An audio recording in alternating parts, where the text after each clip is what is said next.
As always, the biggest story of the day, the biggest, hottest topic being discussed, debated throughout the nation on India Upfront. First up. Viewers, you've seen the pictures. They've been coming out of Iran with monotonous, tragic reality, monotony on a daily basis. In Iran, a 22-year-old Mahsa Amini was thrashed and allegedly killed by the hijab police because a sliver of her hair was showing under a veil. Just yesterday, Hadith Najafi was killed for supporting Mahsa. What's the connection? Why are we talking about Iran? And what is Iran got to do with what's happening in our country? Well, viewers, today your channel has learnt that saying no to wearing the veil, the burqa or hijab can have fatal consequences even in India. Viewers, we are told constantly that in India you have the freedom to do as you please. If you are a Muslim woman, you can choose to wear what you want to. No one is going to intimidate you. No one is going to force you. No one is going to make you pay for your life like Mahsa Amini had to follow an injunction. This, viewers, is being repeated ad nauseum in the Supreme Court by some of the best legal minds this country has to offer, in order to get the Supreme Court to overturn a progressive judgment by the Karnataka High Court on the hijab. Indeed, viewers, here in India, women are not immune from the kind of persecution that Mahsa Amini has had to face in Iran. A 23-year-old Rupali, who is also known by the name Zara, had her throat slit for refusing to wear a burqa. The Mumbai police's FIR makes for tragic reading. Rupali loved her husband, adopted the name Zara, but realized that even that wasn't enough. Now, how has this happened? Aren't we being told by glib lawyers like Dushyant Dave that are challenging the Karnataka High Court's progressive order on hijab that the veil is not just a symbol of dignity, but women in India reserve the right to choose to wear it or not? This was underlined by Priyanka Gandhi Vadra, the Congress scion of Ladki Hoon, Lad Sakti Hoon fame, who told us that in India you can wear a burqa or a bikini as you please. Don't worry. Viewers, the PFI is one of those that has leaned on certain members of our community, given them the courage, the support to challenge in the Supreme Court the progressive Karnataka High Court's order, saying that in our classrooms, in government-run institutions, you can't wear the hijab. But the PFI says that in India, you cannot snatch away a person's religious freedoms. The PFI says, just like some other lawyers have argued, that the hijab and the burqa are in fact essential features of Islam. Yes, viewers, this is what has been said. And even though in our country this, according to them, is true, women will still retain the right to choose to wear the burqa, the hijab or not. But viewers, what they didn't tell you was Rupali's story and hundreds of other women like her who clearly didn't have a choice. Here is more about Rupali's story. Rupali was murdered by her husband for allegedly refusing to wear a burqa. As per her mother and sisters, her husband of 3 years, Iqbal Sheikh, used to thrash her repeatedly for her defiance. Yesterday, after a heated argument, he dragged her outside and allegedly stabbed her and eventually slit her throat. That's what the police are claiming. That's what Rupali's family is telling us. She paid with her life for exercising her right to choose, viewers. It's as simple as that. Times Now visits the site of this grotesque crime against not just the Constitution, but also, of course, against the personal rights of Rupali. All of this happened in Chembur, and we spoke to eyewitnesses. Here's the report. मैंने देखी कि body में ऐसे ही पड़ी थी एकदम, जैसा मैं नजदीक जाके देखी तो बॉडी एकदम अलग ही मतलब पोजीशन में थी, ऐसा फैला, पैर पूरा ऐसा था और ऐसी वो पड़ी थी, पूरा चेहरा ऐसा और जीभ बाहर थी और खून खून था और गले में ऐसा दुपट्टा लपटा हुआ था। मुंबई के चेंबूर इलाके में जिस 20 वर्ष की युवती की हत्या हुई है उसी स्पॉट पर फिलहाल हम मौजूद हैं। आपको तस्वीरों के जरिए बता दें कि ये एक छोटी सी गली आप देख पा रहे हैं और इसमें ये वो खून के धब्बे हैं जो कि आपको इस एक्सक्लूसिव ग्राउंड रिपोर्ट में हम दिखा रहे हैं। साफ तौर पर आपको बता दें कि सामने वाली गली से नवरात्रि के चलते देवी की मूर्ति पास हो रही थी जहां पे ढोल ताशे बज रहे थे और उसी बीच में एक लड़की जो अपनी जान बचाने के लिए फिलहाल दौड़ रही थी इसी गली में, उसकी मौत होती है जिसको गला रेंद कर उसकी हत्या कर दी जाती है और इस निर्मम हत्या को कोई और नहीं बल्कि उसी युवती का जो पति है वो अंजाम देता है। क्या देखा आपने? लड़की की जो लाश थी वो किस अवस्था में थी? गिरी पड़ी थी यहाँ पे, उसका खून, उसका ब्लड वगैरह पूरा पड़ा हुआ था। हाँ, साफ तौर पर ये गवाही दे रहे हैं कि इन्हीं नालों से जो है वो खून के धब्बे बहते हुए आगे बढ़े हैं। हालांकि पुलिस अभी भी जांच कर रही है कि वाकई में वजह क्या है। Viewers, this is not a report from Tehran, this is a report from Tilak Nagar. The police officer there, the inspector Vilas Rathod, told Times Now, your channel, that around 10 p.m. on September 26th, the man identified as Iqbal Muhammad Sheikh killed his wife by slitting her throat and injuring her hands with a knife. As per the complainant, the accused and his family members used to pressurize her to follow Islamic traditions and wear clothes that Muslim women ought to wear by religious injunction. However, a family dispute started after the woman refused to do so. They were staying separately for the last few months, says Vilas Rathod, the inspector. However, they used to speak over the phone and used to quarrel and bicker. On Monday, when the couple was speaking over the phone, the woman asked the accused for a divorce, but the latter refused. The man then asked for the custody of their son, which the woman opposed, and this led to the final argument between them, which, viewers, caused this grotesque killing. Here are Rupali's sisters speaking to your channel, speaking to Times Now, viewers. परिवार क्या क्या मांग करता था उनसे कि मतलब हमारे कास्ट में ये तो हमारे कास्ट है, बोल मराठी मत बोल, हिंदी बोल, ये सब बोल, हमारी जात का बुर्का पहन, ऐसा रे वैसा रे, बहुत टॉर्चर करते थे। एक चीज ये कि आपने भी बताया कि मुसलमान कल्चर फॉलो करने के लिए परिवार उनके ऊपर दबाव डालता था। आपकी बहन बिल्कुल फॉलो नहीं करती थी? नहीं करती थी। कैसे करेगी मैम? हमारे कास्ट की, वो अलग कास्ट का कैसा होगा? आज मेरी बहन के साथ हुआ, कल कोई और बहन के साथ होएगा।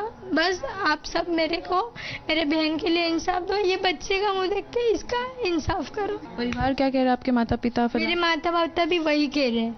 अभी मेरी बेटी नहीं रही ना, तो वो भी नहीं रहना चाहिए। देवी आ रहा था तो आगे मतलब ढोल की वजह से आते रहेंगे, बच्चा भी है तो आ रहे थे ना आगे, तो शायद से उसने फोन पे बात कर रही थी लगता, तो लेके बुला के पहले ही शायद चक्कू भी खुली आ जाएगा, बाद में तो लेके नहीं आएगा। ये चॉकलेट दिलाते 5 मिनट ही हुआ और कब कैसा हो गया वो मालूम नहीं। मैं पीछे गली में डांडिया खेल रही थी। Viewers, this story flies in the face of what we are being repeatedly told, as I told you, by the ecosystem. What the ecosystem tells the Supreme Court, obviously, is completely cut off from the reality of what women like Rupali are subjected to. Viewers, what does this ecosystem argue before the court? Let's go over some of what has been said. First and foremost, viewers, there are people who have argued from the Muslim side in the Karnataka High Court that the Quran says lower glances, guard your private parts. Quran says women shouldn't display their charms. Why are they saying this? Because they are telling the court, you have no business to interpret our holy books, our faith. You are no one to go into the words that have been revealed as the ultimate truth. And that this is prescribed. Veils, hijab, etc., burqas are all prescribed in our faith, essential feature of our faith. Saeed Noori, Raza Academy founder, says hijab ensures safety of Muslim women. Zameer Ahmed of the Congress says reason for high rape rate is lack of hijab. Hijab hides beauty as girls come of age. Priyanka Gandhi says, don't even get into this issue. In India, women's right to wear a bikini or a hijab are protected by the law. Try telling that, Priyanka Gandhi Vadra, to Rupali's family tonight. Or maybe hundreds and thousands of other women. And the young minor who was dragged out by her father, Sadiq Pasha rather, out of school. Try telling them that. Omar Abdullah, wearing hijab is women's rights to choose. You have had Mr. Dave, viewers, come out and say, in the past, in the High Court, the hijab is a symbol, in the Supreme Court rather, hijab is a symbol of dignity for women. Hijab is a Muslim girl's identity. Hijab does not disturb public order. Hijab doesn't hurt religious sentiments of others. Viewers, this is what is said. This is what is being argued. Now, if it becomes an integral part of the religion, where is the right to choose? Rupali didn't have it.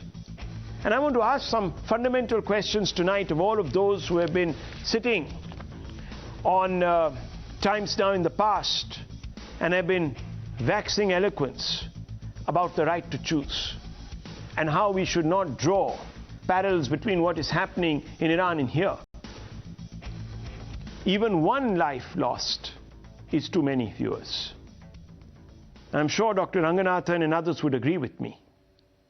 But first, let's begin with Advocate Talha Rashadi, spokesperson of the Rashtriya Ulema Council. Advocate Rashadi, today what we are seeing is an abnegation of the right to choose. It's an assault on this concept that is being used to betray hundreds, if not lakhs, of women. Would you agree, or would you contest my point of view based on what has happened to Rupali? A very good evening to you, Rahul, and to all the panelists sitting here. Good evening. My first rebuttal is that what exactly do you want to find here? Rupali's murder is highly condemnable, it's gruesome, and it's a very unfortunate incident.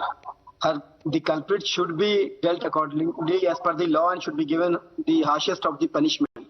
Now, the news that you were quoting, the statement of the inspector, Mr. Rathod, that you were quoting, it clearly says that when the couple was speaking over the phone, the woman asked the accused for a divorce, but the latter refused.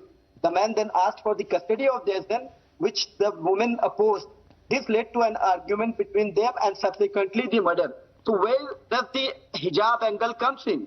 A complaint has been filed. In such cases, we have seen in the past, and I'm a legal officer, I'm a court officer. I know that in such cases, there are cases when the complainant do put in such reasons where the matter can get highlighted, and there could be some pressure on the administration, on the investigative authority. The inspector clearly in his statement has said that the reason behind the murder, or the motive behind the murder, was the reason that the girl was asking for divorce, and her husband was asking for the custody of the son. That led to an argument, and that in a fit the husband murdered the girl. We all condemn the act and we ask for the harshest of the punishment. But please don't bring an angle of hijab into this debate. Okay. It's a normal domestic violence. It's an act of domestic violence. Rashidi And Saab, that should be dealt accordingly. I am just pointing out to what Vilas Rathod said.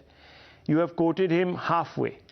You see, the reason for the problems in the marriage was because her husband, Iqbal Muhammad Sheikh, expected his wife to follow Islamic traditions and wear clothes that Muslim women wear, including the burqa.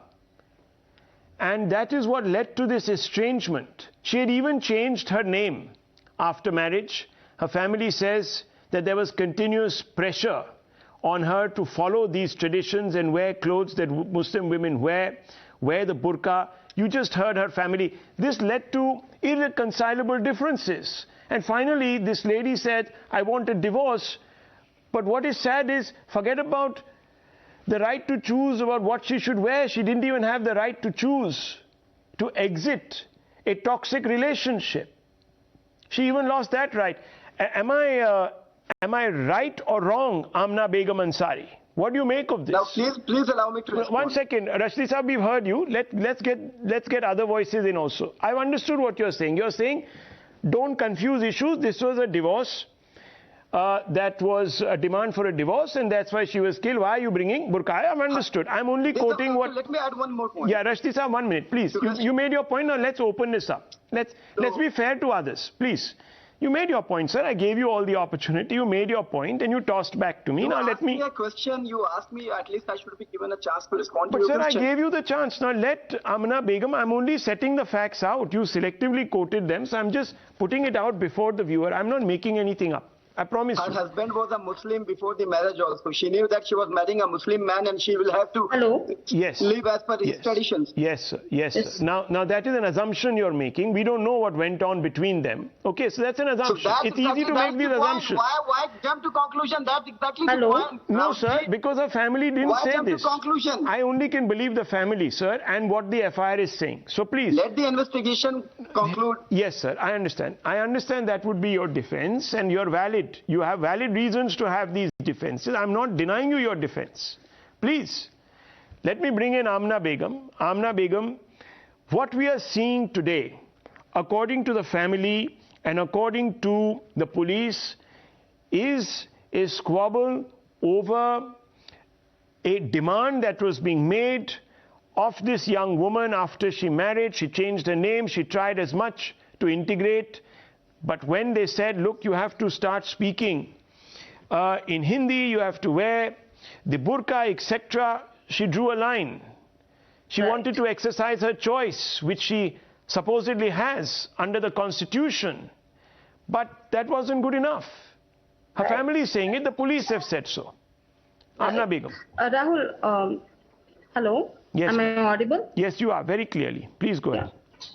So, Rahul, as a woman, I share the pain of now dead women and family, and I'm part of their pain. I condemn this both as an Indian citizen and as an Indian Muslim woman. And I call upon those Maulvis, Islamists, and communists who keep calling India unsafe for Muslims. If it is so unsafe for Muslims, why Muslims are killing non-Muslim here? Also, we need to take accountability as a community and counter our radicals and point out the flaws the Muslim community has.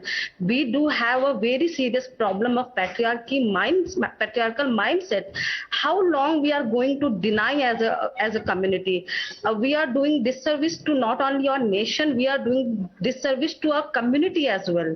Yes, not all Muslims are involved in love jihad, but a section of them are, and let us accept this truth and work toward the solution. Okay, Ms. Ansari, a couple of things. See, this is not a Hindu-Muslim issue at all. This is an issue of the right to choice having been denied. Neither do I personally subscribe to the view that there is something called... No, 1 second. That there is something called love jihad that is happening on an organized basis. Those are your views, not views shared by me or Times Now as a news channel. So I just want to make those two things very clear. I just want to, however, revisit what you were saying. You were saying that when it comes to impositions, choice goes out of the window. Right, Amina Begum? That's what you were saying, that choice, it's not a matter of choice. That's it is not the matter of choice when a society expect to behave in a certain manner. The society, they expect to wear. especially certain conservatives, expect you to behave in a particular issue, in a particular manner, and therefore you have no choice. That cannot be a choice. That is exactly opposite. Yes, and that's what has been happening that in the is what case has been of happening, hijab. she says. Okay. You can see in this patriarchal imposition, till now we have at least 76 people dead in Iran. That's how conservative Muslim society is. Okay, so you're saying, by and large, there are repercussions.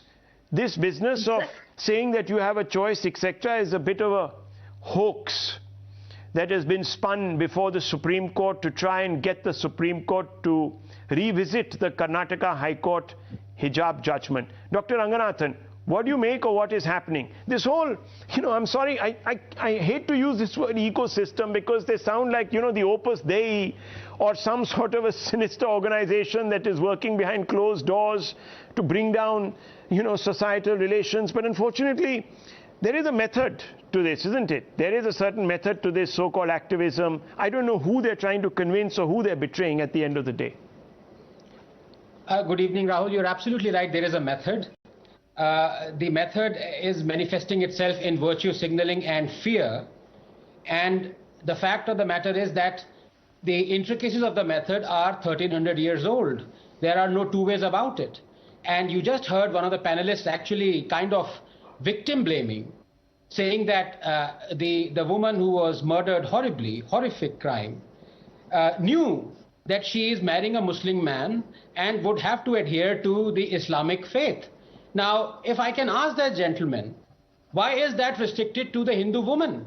Why can't the Muslim man adhere to the principles of the Hindu faith that he is marrying a Hindu woman? But he can't, you see, because these are principles, and this is where I say this.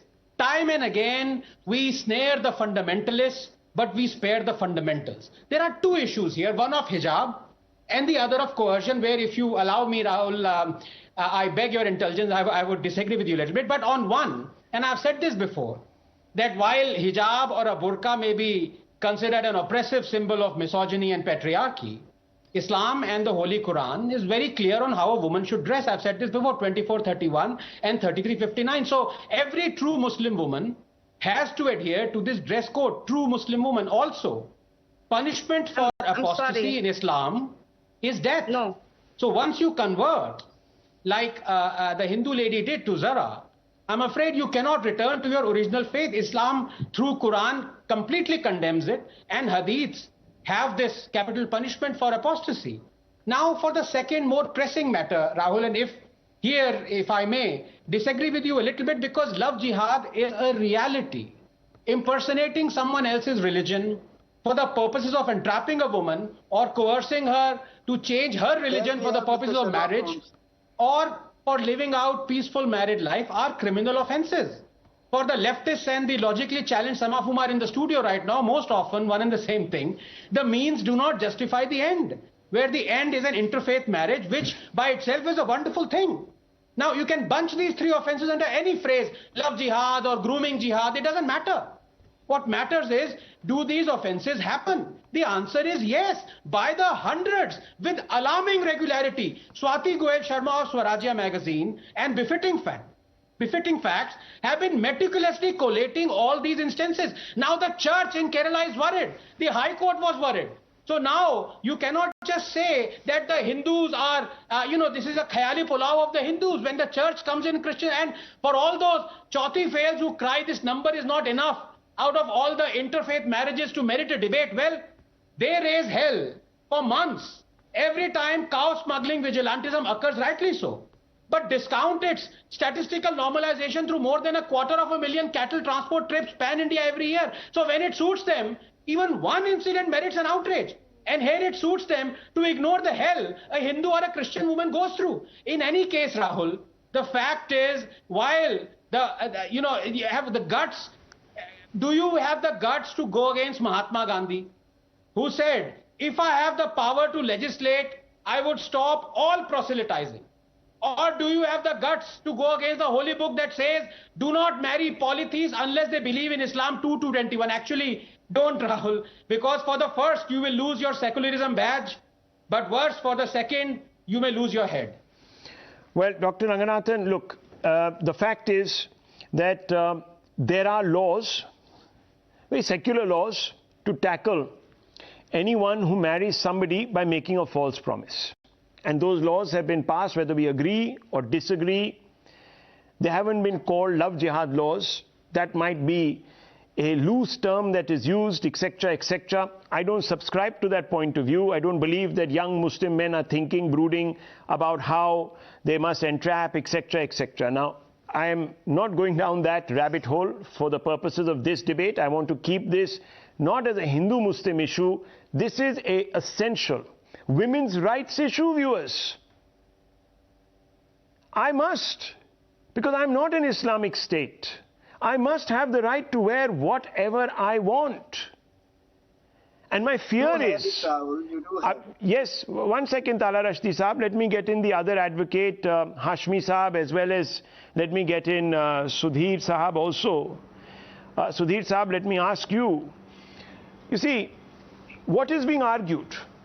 That please overturn the High Court judgment because in India, women have the right to choose. Now, Rupali's case comes out of nowhere, and look, there is also the case of the young minor Sadiq Pasha's daughter, where the father said, look, the hijab is more important than any other activity that you're going to undertake, even if it means going to school. Your education is not, the kitab, in the secular sense, is not as important as the hijab. So give it up. You will wear the hijab. Now, where's the choice then? This is exactly what we've been saying, Mr. Abhishek. Where's the choice here?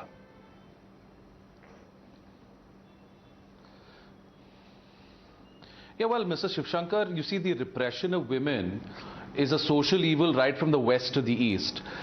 In America, in 2022, the Supreme Court of the United States, the world's oldest democracy, has ruled that abortion is no longer a constitutional right. We've all been seeing what's happening in Iran. So to an extent, there is a state-sponsored repression of women in the United States and Iran. Now, is there such a repression in India? Now, that's not the debate. What I would say to you is, I think Dr. Ranganathan used a very, very important phrase. He spoke of Gandhi and said the power to legislate. Now, as somebody who is an advocate, I am bound by only one holy book. That holy book is the Constitution of India. That is the book I swear by. Now, that Constitution of India says Rahul Shivshankar has the right to wear a suit and a tie. That Constitution of India also says Abhishek Sudhir can wear a chicken kurta. It also says Anand Ranganathan can wear a dinner jacket. It says Gargi ji, who's on the panel, can wear a sari. Now, how am I going to legislate? Can I deny the people of one religion their right to wear religious symbols in public? I would have to deny everybody to wear religious symbols or display religious symbols in public. As far as the school issue is concerned, it's far more narrow, because you can say you ban all religious symbols in schools like they do in France. But even that exactly, as we've seen, is difficult to implement, because there was a Sardar who said his daughter wanted to cover her head, and he said that's part of my religion. So we're in a minefield here. Certainly there is a social evil at play here. How do we combat this social evil? We have to have consistent laws that apply across the board to all. I'm not understanding what you're saying, Mr. That has faced our nation since its inception. These are very lofty words, and I welcome your sentiments. And obviously, we want to live in an open democracy. How does this translate? And this is what I'm trying to tell you. And this is where I am beginning to fear that Can I interject, Rahul, for 10 seconds? Yes, 1 second. That the perils of ignoring Rupali's story are now here to see, viewers. You see, we were told you have a right to choose. But if, as Mr. Sudhir and others say, that wearing the burqa or what have you is part and parcel, and they are arguing this in the Supreme Court, viewers, the religious practices, essential religious practices of Islam, then you have no choice, because that's what's going to happen. If you don't follow, you're gone. And that's also happened in Iran. So there are parallels here. Am I wrong, Dr. Ranganathan? Am I wrong?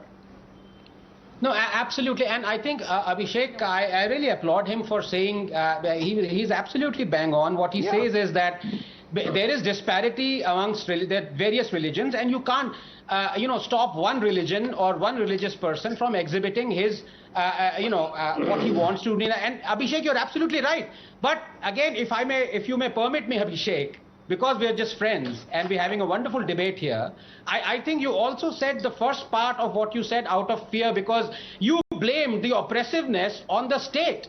I blamed it on the religion. So what you are saying is that the religion is not responsible for having these religious diktats that allow or order women to tell them what they should wear, or to say that the share of inheritance for a Muslim woman would be half that of a Muslim man. So you would say that is state oppressive or religion oppressive. Be frank and say it is religion oppressive. Anand, in Iran, the state and the religion, there is no separation, right? The Ayatollah Khomeini is the head of that state. But the Ayatollah Khomeini is a Shia. Then you have certain Sunni states. Now in the US, by no means is the US not a democracy, and nor are we going to say the US is not secular. But again, right, it's a Christian value of this, saying we're against abortion, that dictates the fundamental reasoning of the Supreme Court judges. We know that there are some very deeply Christian judges on that court. Trump has packed the court with Christian conservatives. So there's no running away from the religion and state. Mr. Sudhir, here the state... Basically, hijab is... One second. Here the state, whether we agree with it or not, the Karnataka High Court has come out and said that, look, the religion does not mandate wearing of the hijab. And therefore, since it is not an intrinsic symbol of your religion, you don't have to wear it in your classrooms, unlike the kara or something else, which is intrinsic to that faith. So here, actually, the state is the most secular and will protect your rights in public, but it cannot protect you where religion rules, which is in your home, which might be in your, small enclave, which might be amongst your family. And that is where the obfuscation is happening. As Amina Begam has told us, that the state will protect me if I have the guts to step out and say no. Even that would obviously mean that the state would have to... Also, let me add one thing, Rahul. Also, let me add, Burqa is not a part of Islam. Please do not make it a part of Islam. It is not. It is the part of culture. Well, Amina Begam ji, this is the problem. You are probably one of the few who is arguing against this. And I respect you for this. I respect you for this, but unfortunately you're a minority in a minority. Because in the Supreme Court, the minders of the faith are arguing through the lawyers to say that, look, don't even go here. This is part of our essential practices of our faith. And then they also say, but we also tell you that if you don't follow the faith, it doesn't matter. It's your choice. It's not your choice. Rupali didn't have a choice, and Rupali married into the faith. I fear sometimes for those who are part of the faith, Gargi Roy and Ehtesham Hashmi. Ehtesham Hashmi, if what the lawyers, the petitioners in the Supreme Court are saying is right, then Rupali's case is a massive, massive wake-up call. Would you not agree? Thank you so much for inviting me to this debate. I am just posing a simple query to you, Rahul, that in the month of winters, female students are not entitled to wear headscarf. Just give me answer in yes or no. If in winters they can wear the headscarf, then why not they can't be permitted? Why they can't be permitted to wear the headscarf for whole year? There is no point on discussing Quran. As far as our constitution is concerned, constitution gives us the right to choose what we want to wear and what we don't want to wear. So it is for the student to decide that whether they want to wear something or not. Sari is a symbol of Hindu religion, and kurta pajama and salwar suit are symbol of Muslim religion.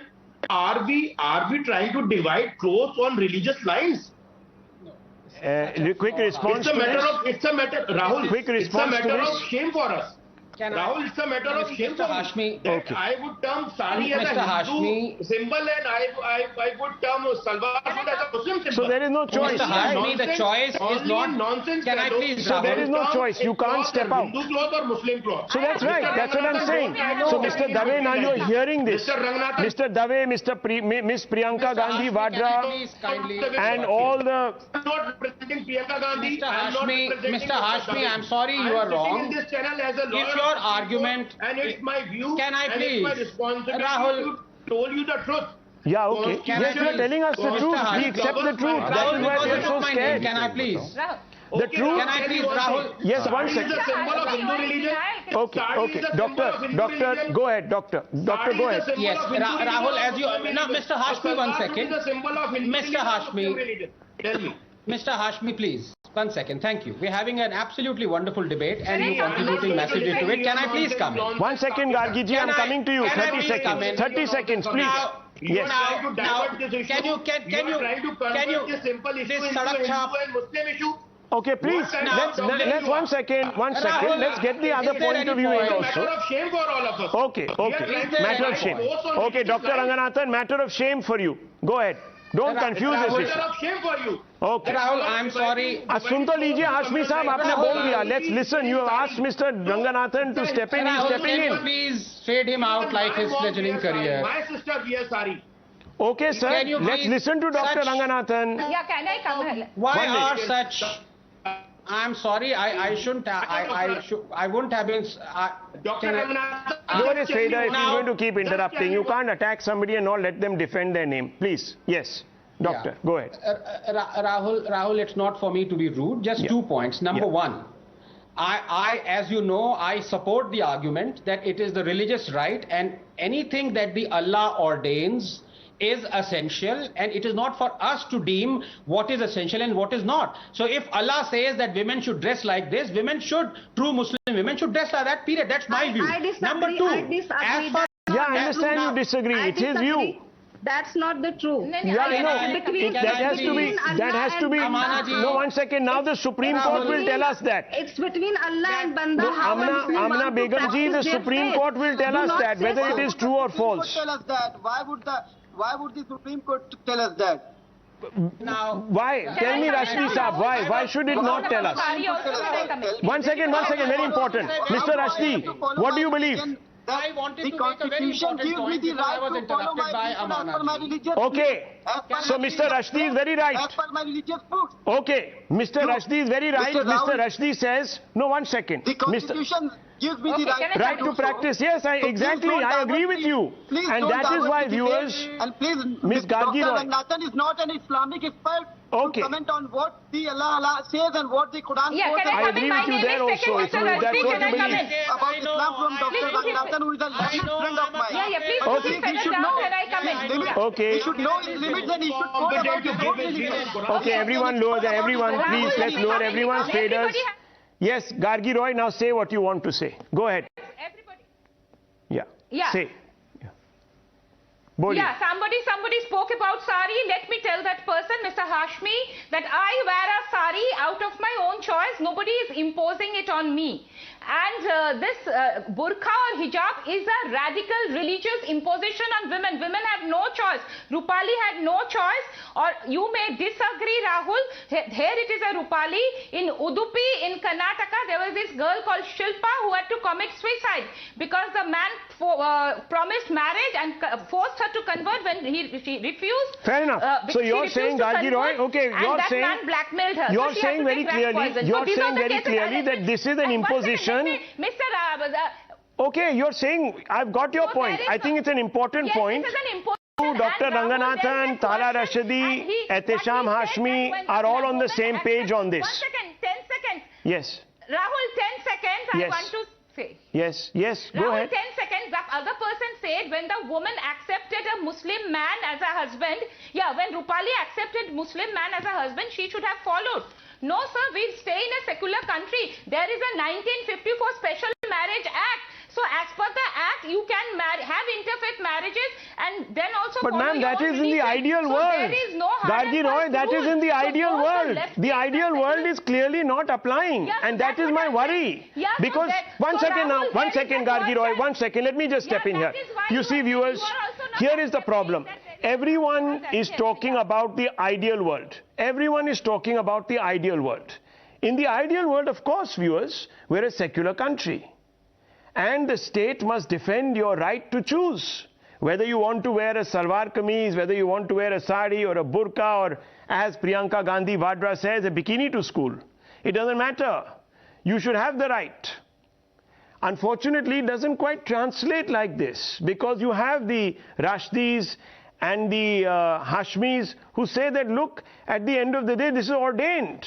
And that's what Dr. Ranganathan is saying. Now, whether we agree with him or not, or we agree with the Hashmis and the Rashdis, it doesn't matter. That is what they believe. Rahul, Yes. what other thing? Yes, what other thing Hashmi said needs to be rebutted, because he said it is the choice of a person to wear what he wants to wear. He's wrong, because the schools and the colleges can ordain a uniform. Tomorrow a Jan cannot say, I want to go naked to the school. Will Hashmi allow this?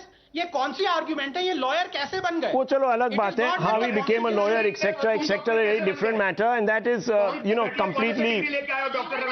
Yeah, that is a complete. Okay, lower everyone's faders. We are not getting into this personal spat. Now, it's very simple. 1 second. I need to move on. There's been an important development, viewers. Big development. But just before that, look, viewers, we need to begin to see through this choice argument. And hundreds and thousands of women who are going to be affected if the Supreme Court weighs in favor of the plaintiffs and overturns the Karnataka High Court argument and verdict. Well, viewers, let me tell you, they are in for a tough time. They are in for a tough time. The state might uphold your right to choose outside your home, but it cannot step in to the four walls of your home. They can say what they want to, but you will have situations like this. It would be very prudent on part of everybody to consider this case as an alarm bell, warning shot. What is happening in Iran can happen here. And it won't be the state to blame. Viewers, think about it. I want to talk about the other